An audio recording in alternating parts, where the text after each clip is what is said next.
আপনাদের আগে বড় ভাই আমরা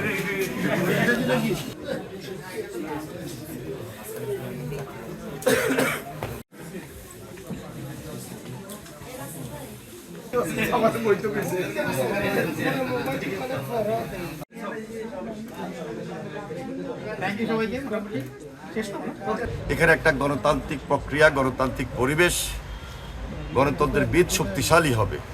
এটাই তো আমাদের চাওয়া পাওয়া, এটাই তো আমাদের আন্দোলনের মেইন স্পিরিট। আমি আমার প্রিয় লক্ষ্মীপুরবাসীর কাছে কৃতজ্ঞতা প্রকাশ করছি, ধন্যবাদ জানাচ্ছি। আমাদের ভারপ্রাপ্ত চেয়ারম্যান জনাব তারেক রহমান, দেশনেত্রী বেগম খালেদা জিয়া খুব বেশি অসুস্থ, ওনার জন্য দোয়া প্রার্থনা করছি।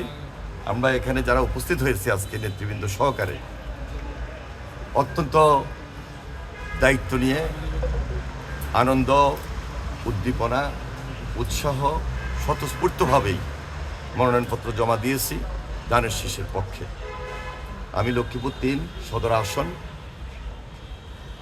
খুব স্বাভাবিক কারণে আমাদের মধ্যে একটা আবেগ এবং আপ্লুত হয়ে আমরা বলছি যে আমাদের নেত্রী যেহেতু খুব বেশি অসুস্থ, তার জন্য দোয়া প্রার্থনা করছি।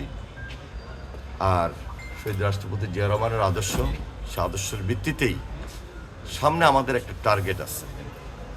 আমি লক্ষ্মীপুরে আমাদের এই অঞ্চল কৃষিভিত্তিক এলাকা, কৃষির উপর নির্ভরশীল, কৃষিভিত্তিক অর্থনীতি লক্ষ্মীপুরের সমৃদ্ধি।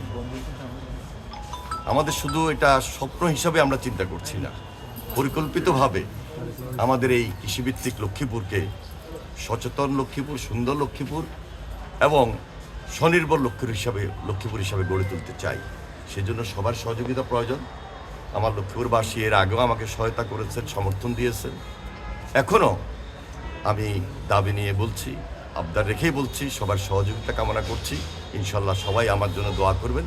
আমি আপনাদের সবাইকে সংগ্রামী সালাম এবং অভিনন্দন জানাচ্ছি। ধন্যবাদ।